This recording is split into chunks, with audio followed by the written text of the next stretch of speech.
Hello, this is Johnny the 661 John FK page again. Got a slight problem.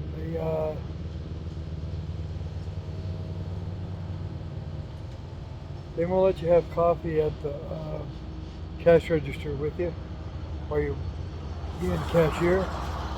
And they asked me to start 30 minutes early. I like to get here an hour early before work, get myself in focus for the cash register, get myself in that cash register mode, so to speak, um, and get into that work mode.